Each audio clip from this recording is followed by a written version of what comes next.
I'm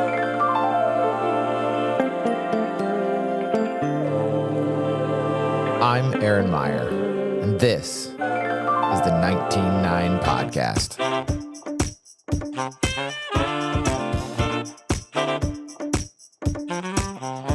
Today, we're back talking to Justin Bauman, former assistant coach and director of basketball ops under Rex Walters and Danny Manning, and former manager at Kansas during their 02-03 Final Four runs.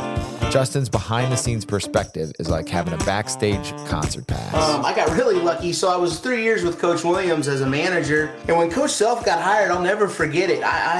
Coach Ben Miller called me. It was on an Easter Sunday and said, hey, we're going to announce a new head coach. I want you to come to the office so you can meet him. And I was just a manager, right? Like, I was probably going to be carrying his gear or his luggage, right? We also take some time to continue our fun with the NIL drafts and find out Justin's top 5 players from across his coaching experiences.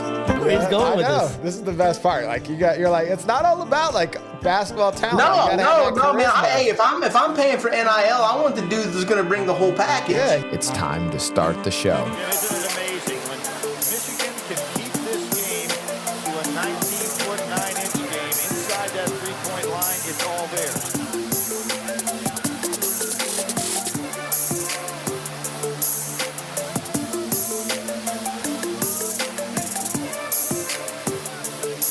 Nice move by Steve Fisher here. Welcome to the 19-9 Podcast. Tonight's guest is Justin Bauman. I'm here with Robert Wire, my co-host. Justin has coached for any number of teams. He's got Kansas stories. We actually connected through Danny Manning. So we're going to just take a trip all over the college landscape with him. But I'm going to start you out right here because I was mentioned before we got on air about listening to you on a podcast and you talking about your time with Coach Williams and Coach Self.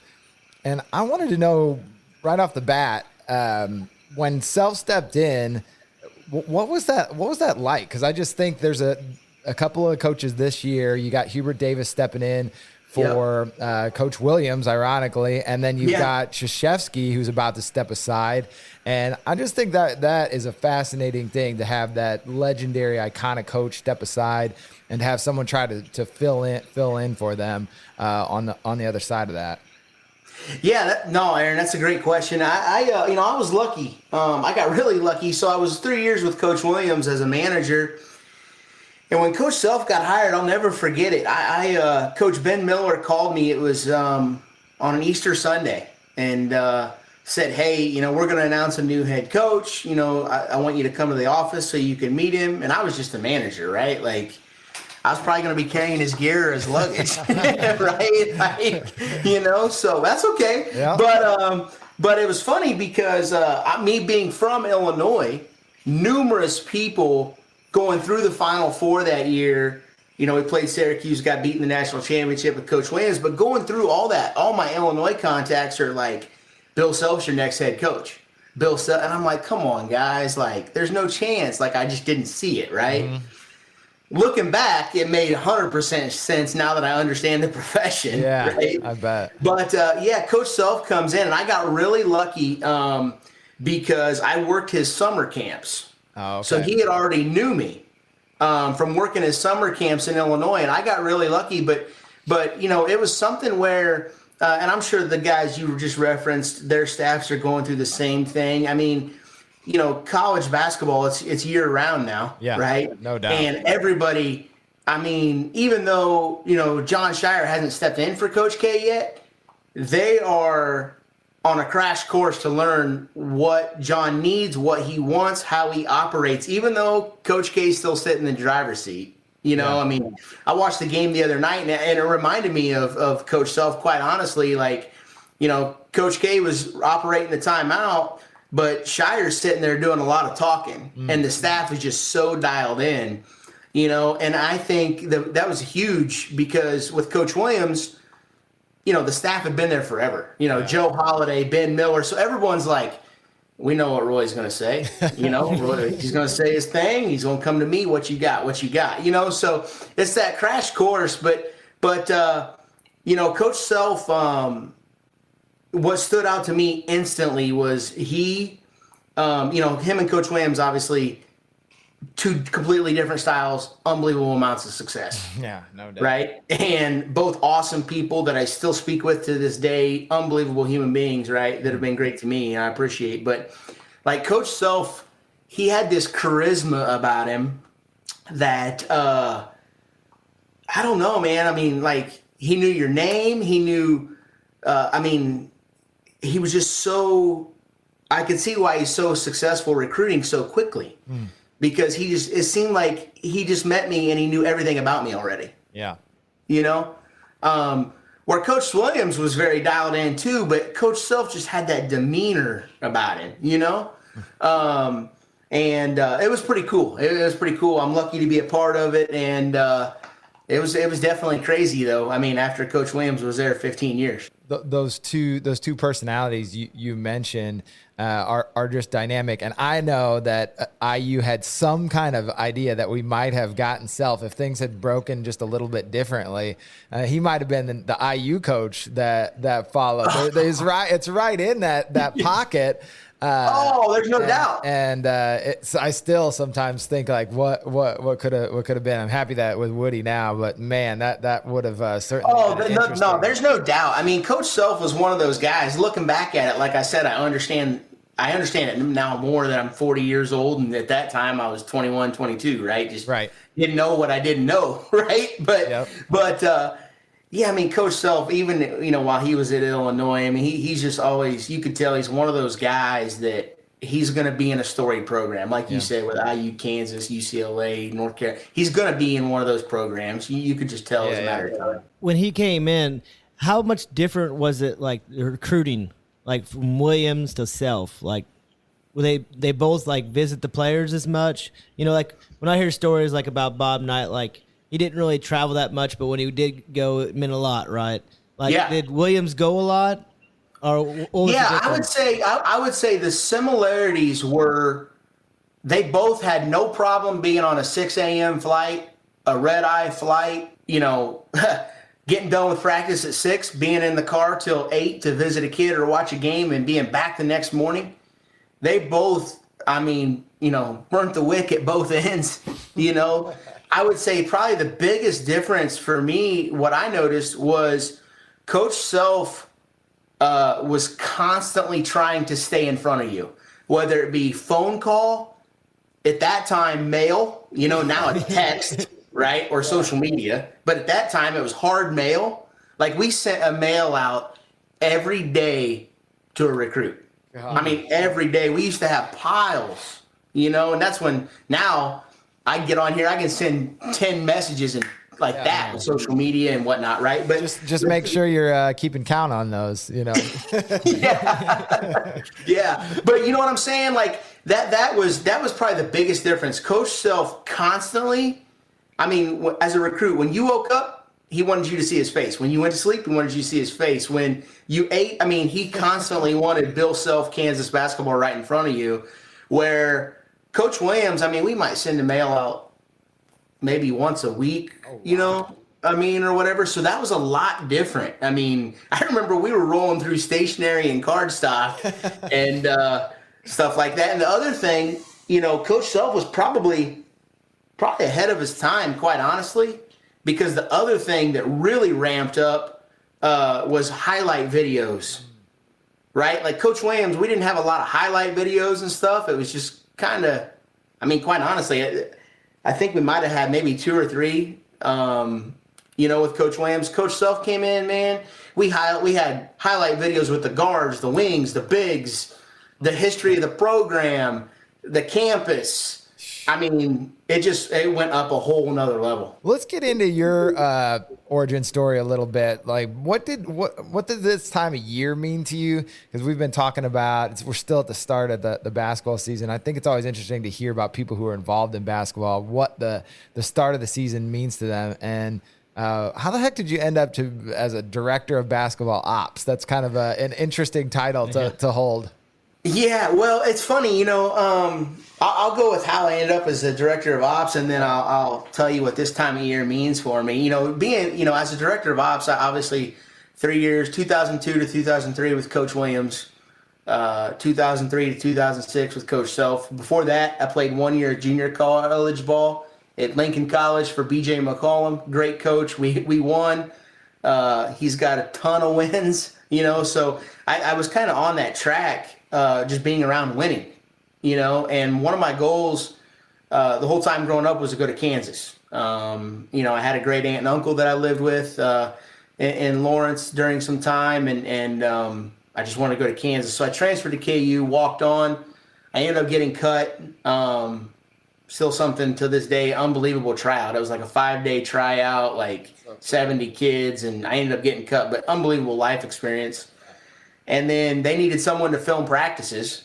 So I'm like, all right. So I got a lot of hours in the top of Allen Fieldhouse. Is this like old school camcorder? Like you're handed, we got some actual tape involved? No doubt. VHS. Yeah. Oh, man. Yes, right? That's right. So, heck, now, not to get off topic, now they got cameras that they just follow the movement and player track. And yeah. I'd never have to sit up there. But anyway, so I had great experiences in that basketball program for 6 years. That's how I met Danny. I didn't know Rex at all, but when I graduated with my master's degree, man, I was on a hunt. I applied so many jobs, and Rex Walters was he hired me at Florida Atlantic as a director of operations, had no clue what I was doing, made $15,000 a year, and was wait. 15, that was the salary. That was the salary. Did they let you eat at the players' table at least? Or no, there's no doubt. Hey, a lot of player leftovers went to this. Okay, good. Did you get room and board too with that? No room and board. Had to Oh, buy my God. Sleeping in the car. Yeah. Oh, it was nuts. But Rex took great care of me. I wouldn't have done it. I didn't know Rex at all, but he was magnificent in the interview. Cool. And he took great care of me, made sure I was okay. Danny did things for me too, while I was there and, earning my stripes. And that's how I became a director of ops. And, that job entails so much. Right now, it's interesting for me because obviously I'm not in the profession right now, but it's I still have that itch, right? Like I got all my ESPN alerts set up. I was just watching Ohio State and Xavier. Wait, let's pause there because we've got a little betting thing with Robert and I where we play a weekly pickup game, and one of us is going to have to wear real short shorts in the game. Whoever makes the most picks. So who you got in this game? Let's see who you got in the Ohio State Xavier game. Oh, you know what? I got to take Ohio State. Oh, yes. That's what I got. I'm a shoo-in. He's going to be wearing some shorty shorts. Last week I made the mistake of taking the road teams. Yeah, so this week I went with the home teams. I'm 2-0 already. Oh, that's awesome. That's awesome. You guys can have fun. Yeah, so, great experiences. And, this time of year, like I said, I'm not in the profession, but, I'm constantly studying ball and, talking to many of my colleagues. Ryan Humphrey at Notre Dame's a close friend. Obviously, Danny, Rex, just many different guys that I'm really close with, staying, around it, trying to help as much as I can. But this is the best time of year, right? Like, unfortunately, Maryland, was upset by George Mason. Brown the other night. I love the Carolina program. Obviously, there are a lot of ties there still because of Coach Williams, but Brown deserved to win that game a few nights ago. Yeah. That's the start of the season. It's crazy right now. It's crazy. I think the interesting part is, and I'm sure we'll talk about it later on, but all these guys these programs that say they're low and mid majors, man, like I know Maryland plays Hofstra, on Friday night.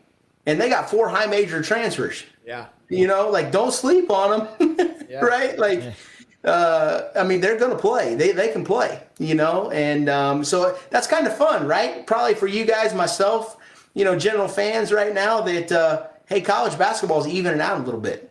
I think so. I think that we've talked a lot about there's always downsides to the transfer portal too. Maybe you don't know the players as much, but there is kind of that need now for so many schools to coalesce that you're going to have that kind of uncertainty or randomness to the start of the season where it's like the coaches probably don't even know what's coming. And what would be your approach? Like if you had a whole new team, like what did you guys do to bring the team together? If you had like a big senior class and turned it over, like were there tricks? Yeah, I mean, so I was fortunate to go through that obviously at KU with Rex when we were at San Francisco, and then Danny, when we took the job at Tulsa, right? And we did so much team building stuff. I mean, I think we spent as much time off the court as a group than we did on the court, and that's so important because the quicker you can come together as a cohesive unit, the better off you're going to be.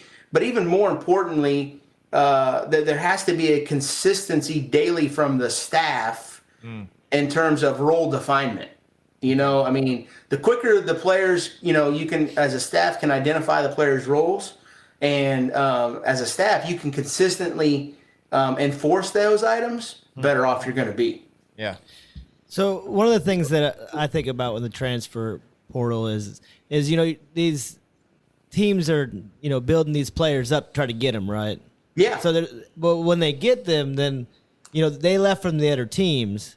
So what if they don't live up to the hype? Like then they become a locker room distraction because they're upset because you told them that they were going to get a play and no they doubt. haven't shown up, and you know what I mean?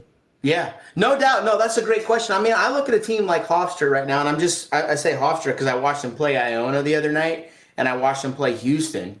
They should have beat Houston, right? Yeah. And obviously, Kelvin Sampson's teams are so tough, and he does such a good job. But you got Speedy Claxton here, new head coach, right? Yeah. 4, high major Division I transfers. His guard Zach Cook I think he averaged 29 in 2 games last week. Yeah, he did. But now you got Jalen Ray coming back. Jalen Ray, he's preseason player of the league. What do you? What happens if Jalen ain't? You know what I mean? So Robert, who gets the ball? Yeah, Robert, I completely agree with you. That's a major risk. And I think the best way to coach that is you got to be transparent right on the front end. You really.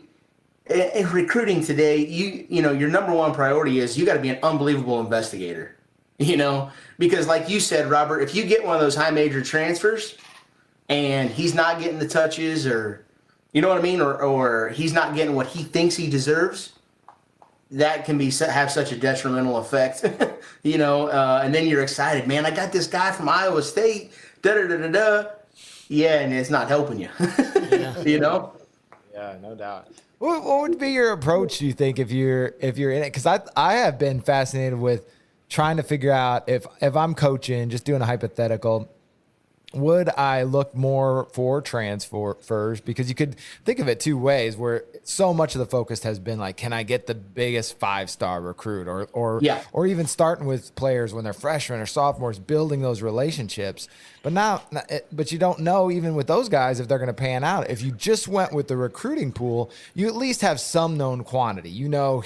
Player X, Y, or Z can do this at the college level. And it's just more of a known quantity. Maybe they don't have as big a potential, but you also have more certainty there. So it'd be such a hard balance to try to think about, like, do I invest all this time in a guy that may or may not come and may or may not pan out to be the player I think he is? Or should I invest more in trying to look for guys who might be interested in transferring and risk the kind of the locker room, situation you guys talked about? No doubt. Yeah, no doubt. I mean, it's the type of thing. It's obviously it all depends on where you're at, right? Like, I mean, if you're at a place and you got to win now, unfortunately, you're probably going to go the transfer portal route. But it's such a balance. I mean, gosh dang, I can't. I'm not in it right now, obviously, like I said, but. If I was, I would definitely be, talking to the head coach like, hey, I think you got to balance it out. I think, because just like you said a second ago, Robert, you could get that high major transfer or whatever, and he might be gone in a year, and then what? You're back to square one. You got to have some other guys on the roster that can help you out over time, even though all 3 of us know the years of having a player for 4 years is highly unlikely, right? Like we all know that, right? That's very clear. Look at the numbers, look at the, the facts and, the information out there today. But, I just think you got to do your best to try and have a balance. But man, it's, hey, there's a reason those head coaches get paid very well to figure those things out. That's right. They get compensated for There you their go. worries. Yeah, I did. I checked out your stuff. It really makes me feel old, I know, right? Oh, man. Because I'm like, We dude, are old, man. That's just, oh no! I feel, well, the it's best fine, part is it's if I fine. walked in my closet right now, I probably got the original. Oh, nice. Oh. Yeah, you need to break that out. We've been on with a couple of guys, and they broke out their Letterman jacket, like Jason Andreas, Michigan. He was on Michigan State's 2000. He had his, that's high awesome. school Letterman's jacket, and then we had Aminu Timberlake from Kentucky, and he had his De La Salle with the state Oh, that's big championship time. patches on there. I was like, oh man, that's a Letterman's jacket right there. Yeah, no, that's awesome, man. But you guys, 19.9, you guys, I mean, it's when you hit me up, I was familiar with it already. You know what I'm saying? Like just I love gear, Yeah. and I worked for two guys and Rex and Danny. I mean, they're gear dudes, Yes. right? Like they love gear, right? So I was really familiar. I was pumped, man. I was like, oh, I haven't been on the website lately. I got to check this out. Nice. Well, let's take us back to that kind of 2002, 2003 run, because I actually have an amazing memory of IU on that 2002 run. I even got tickets to the championship game from a Kansas fan because they lost. Nice. They lost that Final Four night. Yeah. But it was such a special team, and I just wonder what are your memories? What are your favorite memories from that time? Probably my best memory, quite honestly. And we were just talking about it, right, about team chemistry and bringing in players and stuff. But still to this day, that entire team still talks to one another. Like, it's crazy. You know what I mean? Like, Aaron Miles, Mike Lee, Wayne Simeon, Nick Collison, Kirk Heinrich. You know what I mean? That's, you got Jeff Graves, Bryant Nash. I mean, you just going down the list. But I mean, I keep up with a lot of them still. I'm really fortunate that I've got great relationships with them. Mike Lee and I worked together for a few years at San Francisco. Aaron Miles now with the Celtics. I keep up with him. And then Nick Collison, he's with the Thunder, but he still has a home here in Kansas City and stuff. Cool. So I'm fortunate. But that's probably the thing that stands out to me. But going back thinking, about that year, I mean, it was... we got beat in 2002, right? And this is just my observation, right? I'm just a student manager, but, we get beat in 2002, and that year was phenomenal, right? We averaged 110 points a game. Drew Gooden leaves. I mean, it's just loaded, right? 16-0 in the Big 12. I don't think that'll ever, I might be biased, but I don't think anyone will ever go undefeated in the Big 12 again, right? That's all right. That's all right. We're biased. We're IU fans. So that's 76. That's 76 teams. I'm wearing the St. John's today. I saw that. It's like a pelt for the win last night, But the thing that stands out to me, when that group came back, in 2003, after Drew had left and stuff, it was like there was such a determination and focus. I don't know if I've ever, in 20 years I was been in the high major level, I don't know if I've ever seen a group as focused as that. I mean, I'm talking locked in every day, unbelievable effort. I mean, I'd love for you guys to ask Coach Williams that question, right? Because I'd be surprised if Coach Williams didn't say that's one of the toughest, most focused, determined teams he's ever coached. I mean, it was like they had a chip on their shoulder, right? Like, man, we got beat by Maryland. Now Maryland's loaded. Juan Dixon, Lonnie Baxter. Right? They were loaded. Loaded, right? But that group, just the focus, I mean, it was phenomenal. It was phenomenal. Something I'd love to be a part of again, but I don't know if I will. But with this new NIL, how do you think that affects the locker room? Because, you're going to have some guys that are going to get bigger deals than other guys. That have maybe the guys that don't get the big deal, maybe the guys that are the 4-year guys or the 5-year guys. Then you got the young gun that comes in and gets a good deal, right? And then maybe he isn't living up or he ain't practicing hard because he got the money and, got to his head. I just think that could be another chemistry thing to where people are going to be fighting in the locker room, you know, like you got to work harder. You know what I mean? Oh yeah. Yeah, no, I agree with you. I mean, that's, you know, it's so funny. We talk about, you know, head coaches and we're talking about the differences. And like I just said, Coach Self was ahead of his time, I think, in recruiting and video and contact and stuff, right? And, you know, Coach Williams, he always said, it stands out to me to this day, to be a great basketball coach, you probably should have gotten a bachelor or a master's in psychology. Right? Like, Yeah. And how true is that right now? Oh yeah. Because of what you just said, Robert. You know what I mean? Like coaches, I'm sure coaches are dealing with that. I mean, I've often thought, how's Nick Saban?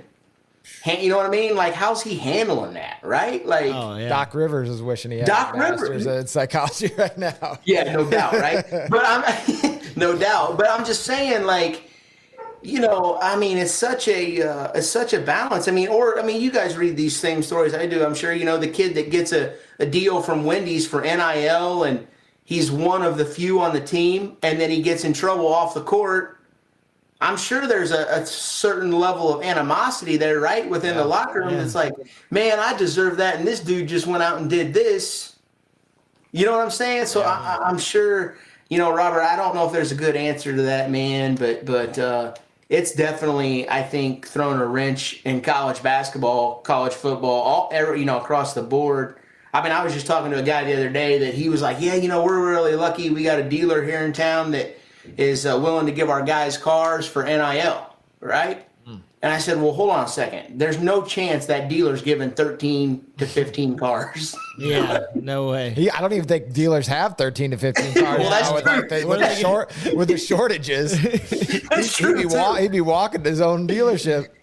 That's true, too. That's true, too, Aaron. But you know, it's funny because, like, I mean, how do you handle that, right? I mean, they're kids. They're 18, 19, 20, 21-year-old kids. And with the way kids are, you know, today in terms of, you know, like I said, with social media and kind of that what do you have, I don't, keeping up with the Joneses type thing, I mean, it's difficult. And unfortunately, I do think it's here to stay. I don't think it's going to go anywhere. It's just going to be really interesting how it plays out over the next few years. I want to skip back to University of San Francisco a little bit, just because I think that a lot of people probably don't realize like what a historic university that is for basketball. With Bill Russell and up through the 80s, before they gave themselves kind of self-imposed the death penalty on their program, they were absolutely like one of the blue bloods of college basketball. So did you know like the history, or how'd you end up there? And then following up, like what was it like out there? So while I'm sitting on my couch making $15,000 a year in Boca Raton, Florida, right? Driving a golf cart. Yeah, exactly. Actually, I had a bicycle. I was gonna say, I rode a bicycle everywhere. I hope Rex listens to this because Rex will be dying laughing. Rex called me on a weekend night, and I was actually at that time my girlfriend, now my wife, her house, and I knew something was going on. And Rex said we're going to San Francisco, and I knew it was in a great league, but I didn't really know a lot about it. I was just fortunate to be able to keep my job, and I was excited, But when I got there, man, I mean, Aaron, you're right. Like Casey Jones, Bill Cartwright. I mean, 2 national championships and correct me on it, like 55, 56, something like that. Yep. I mean, unbelievable history, and it was unique because it sits in the city, right? I've never experienced anything like that, and really cool program. And that's how I got there, and when we got there, it was such a weird deal. I don't know if you guys remember this, but at that time, the school had hired Eddie Sutton to coach like just the last few months. Weird. And he ended up getting like his historical win there. I don't remember so he coached like a few months. They terminated Jesse Evans. They hired Eddie Sutton to coach like the last few months. Wow. And so the program was really unstable. Yeah.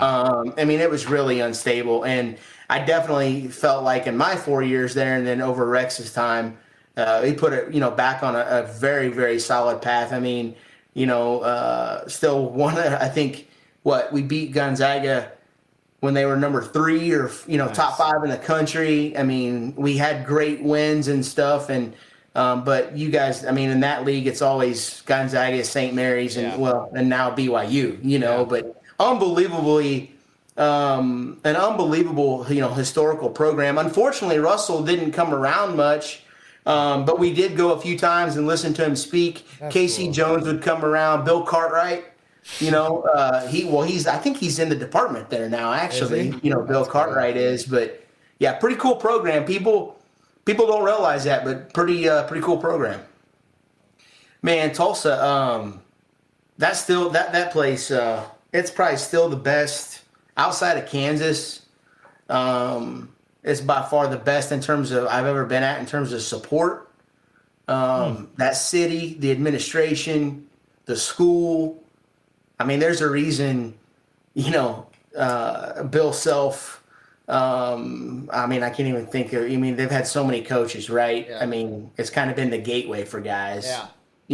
And you could see really quick when we got there. When Danny hired me and I got there with him, the reason that I mean, even Coach Wojcik that was there before us, I think he had it was something like 8 or 10 consecutive 20-win seasons. Wow.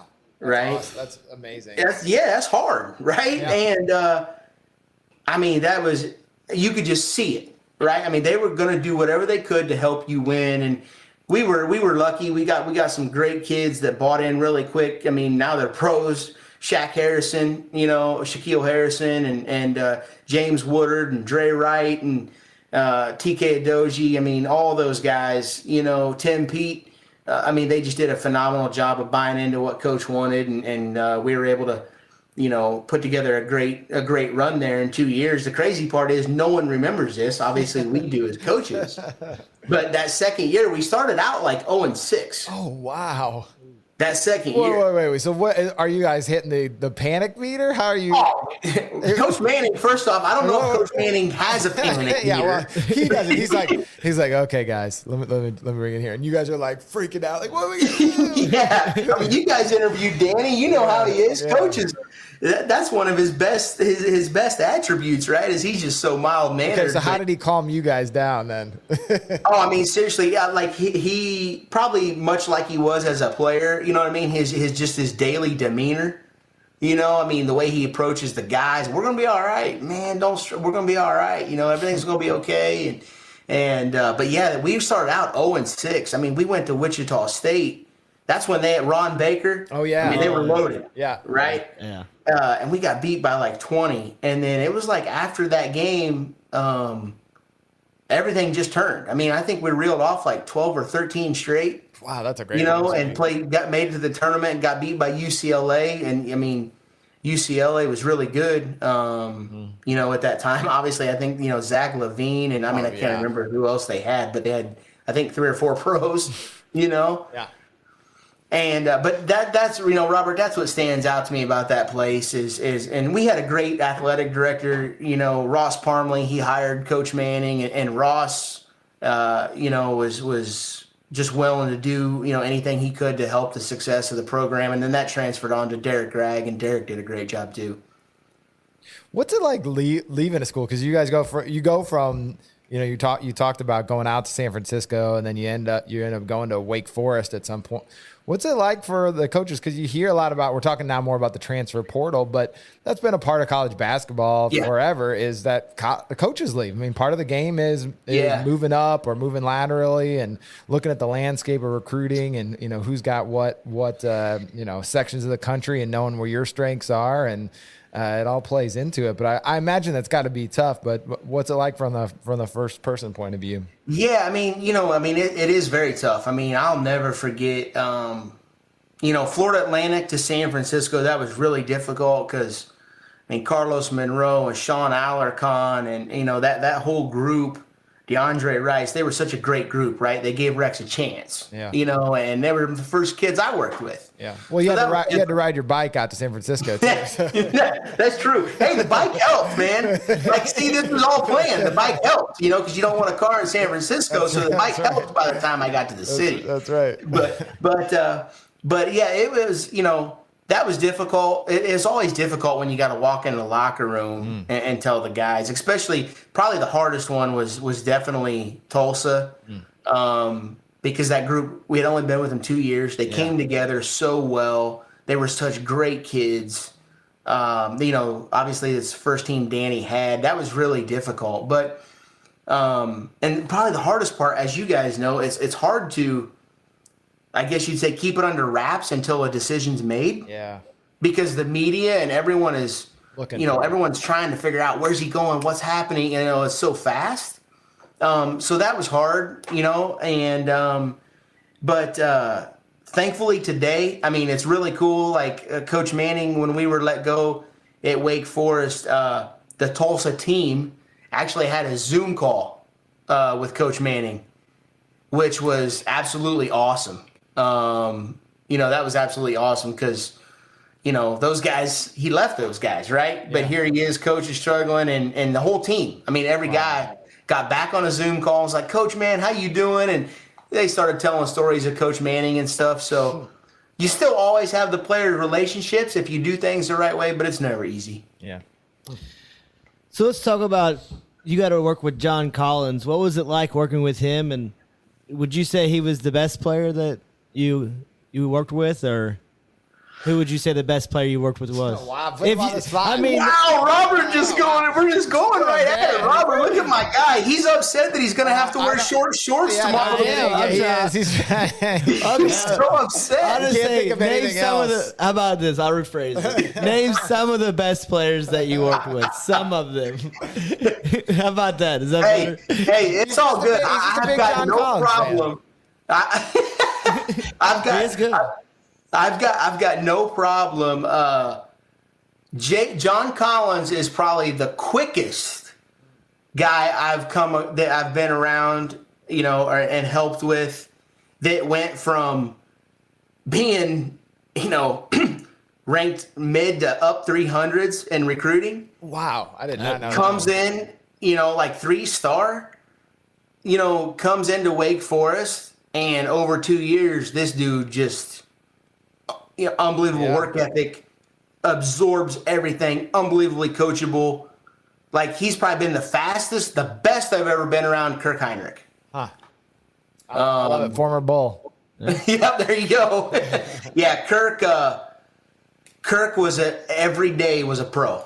I mean, every day he came in the gym, he had the same shooting routine. He had the same, his routine was professional. In my entire 4 years with him, he was locked in all the time, so in terms of the best on and off, I'd say Kirk, but John Collins, that dude, I'll never forget. We were on a flight to, I think we're actually going to Notre Dame, and it was his sophomore year.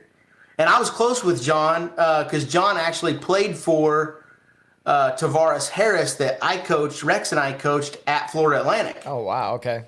So there was that connection there, right? It helped us obviously getting John to Wake Forest, Mm-hmm. And I'll never forget, I went back and we were on the plane and there was a lot of rumblings about, John and the draft and stuff. And I go back on the plane, he's sitting in the exit row and I said, JC, what's up, man? And he's like, not much, JB. And I could tell he was stressed, and I was like, you thinking a lot about the next level and professionally? And he's like, man, I can't stop thinking about it. Wow. And I knew right then that we were going to have I was like, man, we could be in trouble here because this dude can go. Yeah. Right. But JC is a great kid. And I'm fortunate that we still text and stuff. And he's having a great career. And his mom's a sweetheart. And they're really good people. That's awesome. Well, tell us a little more about Wake Forest then. Like, what was it like getting? Because now you're in the ACC. You're on Tobacco Row, legendary, school, and just you're playing legendary coaches and schools every night. What was it like to step up to that level? Because I mean, that's the pinnacle, right? Like when you're thinking about coaching, like I'd like to coach in the ACC or the Big Ten. Oh yeah, no doubt. I mean, it's funny too. I mean, the first thing that stood out to me, and you guys know this, is, I mean, it's a pro league. Bottom line, like I know the Big 12 is, I know the SEC is. I mean, I get that, but going from Conference USA to the ACC was like, we better get some dudes. Yeah. And then the crazy part is once you feel like you got some dudes, you better get some more dudes. Yeah. Because Duke and Carolina and Louisville, I mean, Syracuse, Virginia, I mean, you just go down to Notre Dame, you just go down the list. I mean, it's nuts. And it was a great experience. I mean, I learned so much in my 6 years there, and the people at Wake Forest were good to me, and obviously, it was disappointing how it ended, but it was phenomenal in terms of, looking down the sideline and you see Coach K, right? Looking down the sideline, you see Coach Williams, and, one of the coolest places, Syracuse, playing in the Dome. I mean, it's like you're walking into an NCAA tournament game. That's awesome. And so I'm fortunate to have those experiences, and, maybe someday we'll get back there. We'll see what happens. But, really cool. And, it's the type of league where everyone says they got the best league, right? I mean, you could be in the Valley, and the head, we're in the best league. Every head coach says it. You guys know this. It's the sales pitch. Oh, yeah. You want to come play in the Valley? You want to come play conference? I mean, every coach says it. Right. You know what I'm saying? But I am probably, maybe it's because I've been in it, but I do feel the ACC night in and night out. I mean, it's a monster. And I know a lot of coaches could say that. And it'll be interesting, fellas. I mean, you got kind of changing of the guard, right? Changing landscape. I'm wondering. We'll see. Yeah, I'm really wondering. You know what I'm saying? Like, and with the NIL stuff, you never know how that's going to shake out with the different areas of the country. Absolutely. I got a question for you all. When's Coach Boeheim retire? How many wins does he need to get to pass Coach K? Because that's the question. When he's calculating that out, like, okay, Coach K's gone up to this year. How many do I need to average, and how many years is that? So I think that's it. I mean, I know, man. Coach Boeheim, and it's funny. I mean, out of my 6 years there, every time you play him, like, I swear, I don't think the dude aged. I know. No, looks the same. Looks the exact same. And that same thing, 2-3 zone that just tortures. Oh, and I don't care how much you try to attack it, it's still unbelievably difficult to I'm break. still tortured by that 13 IU team that was just loaded and goes up against that 2-3 zone. It looks like they'd never played against one in their whole lives. I'm like, come on, guys. Think about that. I mean, think about all the years he's been coaching. Yeah. And I mean, I'm telling you, when you play them, they are not changing in defense. No. They could be down 20. They're going to play 2-3. This is it. Yeah. This is it. They're just trying to get better for the next game. Like, he is like, yeah, there you go. He is college basketball bedrock at this point. Yeah. Like he is in the old Big East, just wars through there. I mean, and the ACC, like that guy has, talk about stories. No doubt, fellas, no doubt. I got some quick hitters for you as we start to wrap up here. Okay. Let's start out with what's your morning routine like while you're coaching? I'd like to just see how you approach the day. Oh man, 4:45 a.m. wake up. Coffee, I hope. Yep. I still keep it. Okay. At least 45 minutes to an hour workout, and I love it because if any of the former players listen to this, or Mike Lee, or any of those guys, man, you don't look like you working out. I already know what they're gonna come with right now. They don't know about getting old. Yeah, exactly. Right. I already know what they're gonna say. Yeah. And then obviously, I am spiritual. Some type of scripture. To embrace the Lord, and definitely love taking my daughter to school and being around my daughter, and then start my day like that. My daughter and my wife, and roll like that. And awesome. I'm all about consistency, big on consistency. All right. What's your favorite coaching motto that you had, or favorite coaching motto that you heard along the way? Because they've always got those little mottos or sayings. Oh, yeah. MTXE. MTX. Okay. MT. All right, okay, so let's try this break it real down quick. I know for we're wrapping up, but let's try it. Let's try it. you got plenty of time. Okay, so what do we got? What do we think the M is? Oh, God. What was it? MT XE. Motivation. Determination. No. Mental. Mental. Okay. What's the T? Is determination? Toughness. There we go, Aaron. Okay, Aaron. Robert, man, you're looking at these short shorts really Yeah, clear right now. Okay. We're gonna start adding stuff on now. He's gonna be wearing some spandex soon. Oh, Yeah. jeez. So MTXE, taught by my high school coach Mike Sorrell, mental toughness, extra effort. He changed it up on there with the X. Yeah, he did. He changed it up. Yep, he changed it up. That looked good on a shirt. I don't know. I might It have to would. talk to Josh about that. We'll get you cut in NIL deal of your own. There you go. There you go. There you go. Love it. All right, take Allen Fieldhouse off the table. What's the coolest arena Why you gotta take it off the table? Because besides everybody's gonna say, "Oh, Allen Fieldhouse." Yes, we know Allen Fieldhouse is amazing. What else besides that? What's the coolest arena you were in, or got a chance to coach against a team in, or The Kennel, Gonzaga. Ooh, okay. I haven't heard that one before. Man, What was go it to like? What's it YouTube. like? Go to YouTube Okay. and YouTube it. I'm dead serious. Go to YouTube and YouTube it.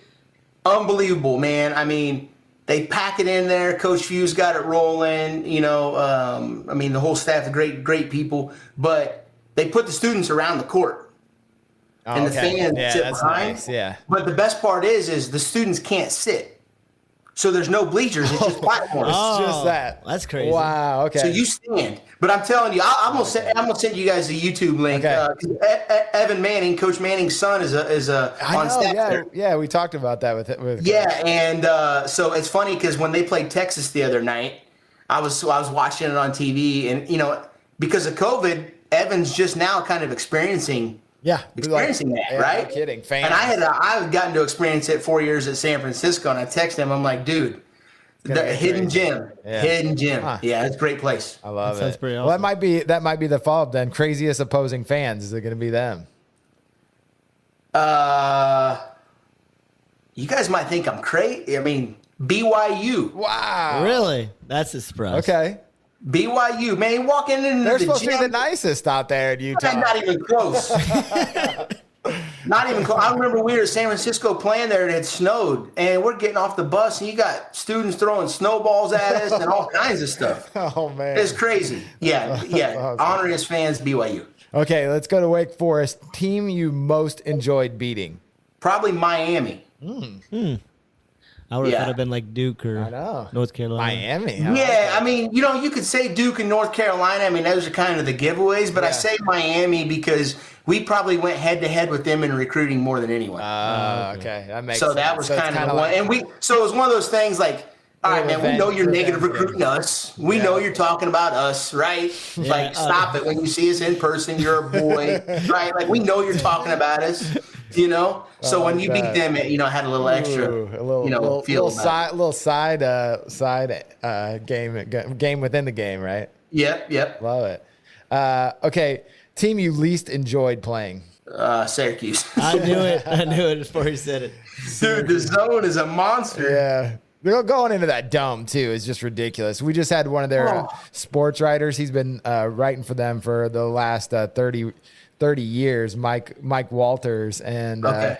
he's talking about that dome the first time he walks in because he's actually from Kentucky, and so he's coming in there and like, they play basketball in this place because it's just so bizarre to walk in Dude, there. hey, if you guys ever get a chance to go watch a game there, you need to go. Yeah. I mean, it's crazy. You know, they play football in there. There was one time we played in there, and they like had to flip it from the from a football game. Yeah. It's unbelievable. I mean, it's the court is so tiny, and they sell it out. Yeah. I mean, you're gonna get 25,000, 30,000 people in there. It's crazy. Jeez. It's crazy. Okay, most impressive opponent. So this is like the guy that just amazed you watching playing against him. Like, man, that guy is unreal. Oh man, probably KD, Kevin Durant. Ooh, nice. Yeah, That's a good one. I didn't realize you saw that. Yeah, he could do it all. Yeah. I mean, KD. Wow. What do you do? What do they do when they're in the huddle and try to stop him?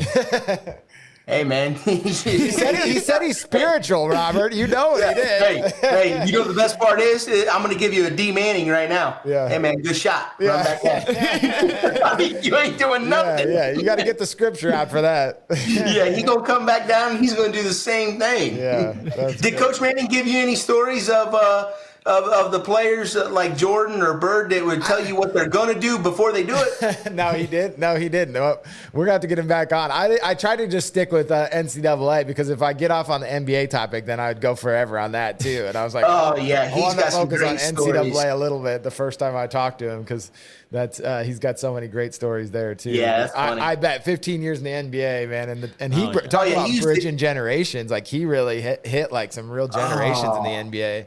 Just went. Yeah, he used to. I mean, he would tell the team stories. Like Larry and Michael. They would come down and, hey man, I'm gonna dribble twice to my left, cross over, and pull up. Bam. Like, what are you gonna do? That's it. That'd be so hard to Just take, jog though, wouldn't down it? like you knew you were gonna stop him. I'll get him. Exactly. I'll get him next time, Coach. Exactly. Yeah, I love it. All right, we're going to wrap up with this. We had Danny do this too. This is our name, image, likeness draft. So we're going to do Wake Forest. And it can be all Wake Forest history. But what are the top 5 players you would draft? And you can take guys that you guys had on the team too. But thinking of NIL, so it gives a little different lens. Like we had Charlie Miller on, and he took himself first, and then he took Andre Patterson because he could sing, and he's going to market his singing career. So you can go any direction. Then Danny takes Wilt, of course. I'm like, come on, Danny, Wilt Chamberlain. I should have took him off the board. Oh, that's awesome. So they have to be Wake Forest players or just any player? You can do. I mean, I'll do you've been Wake all Forest over. players. You've been all over the place. So I was like, you can do Kansas if that's easier. You can do Wake Forest. Okay, well, if I can do a mixture. Okay, here we go. Okay. Shaquille Harrison, Oh, I like it. Yes. Okay. because good. he's an unbelievable piano. He can play the piano. Yes. Okay. Okay. Let's see here. You guys probably, I don't know if you know him, Markel Curtis Okay. from Tulsa, Okay. because he's an unbelievable singer, Yes. right? I like where he's going I with know. this. This is the best part. Like you're like, it's not all about like basketball talent. You No, gotta have that man. charisma. Hey, if I'm paying for NIL, I want the dude that's going to bring the whole package. Yeah, he's on that app where they sing you your happy birthday thing, and he's making bank on there. Yep. John Collins. Okay. Just because it's just JC's got unbelievable athleticism and person and and everything. So I got Markel, Shaq, John Collins, Mike Lee, and I only say Mike Lee from Kansas, obviously, because Mike Lee's got the biggest teeth. So he's got a big smile. He got a big old smile. Okay. All right. So you could put him on Now you're the getting billboard. there you go. back at him because he's going to make fun of you for not working out. Yeah, exactly. I want him out. Yep. And my last guy would probably be Aaron Miles, because he's one of the cheapest people I've ever been around, and he can teach people how to save money. Nice. Yes. He's working for the banking apps. Yeah, I love exactly. it. Robin Hood. Exactly. That's awesome, man. But no, great dudes, man. Great times. I love it. Well, we so appreciate you coming on. I hope you come on again too. Now that we've made contact, and we'll get some more stories or find a way to just wrap. Yeah, wrap it we need to do like a preseason college basketball NBA update. Okay, There you go. That'd be fun. we'll get you back on, and I'll reach out to you. That'd be great. All right, man. I appreciate you guys. Thanks, Robert. Thanks, Aaron. All right, man. Take care. Hey, Aaron, one thing before we get off, man. Hey, make sure we get some pics of social media of Robert wearing his short shorts. Hey. Don't worry. It ain't over yet. It ain't over yet. Oh, that's why he dropped his phone a little while ago. I wonder what that Xavier Ohio State I didn't score see was.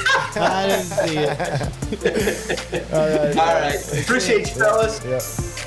Thank you for listening to the 19.9 podcast. If you haven't already subscribed to the podcast, make sure you do. And while you're at it, leave us a rating or review. 5 stars only, like the basketball camp. We also have links to all of 19.9 social media so you never miss a release. Until next time,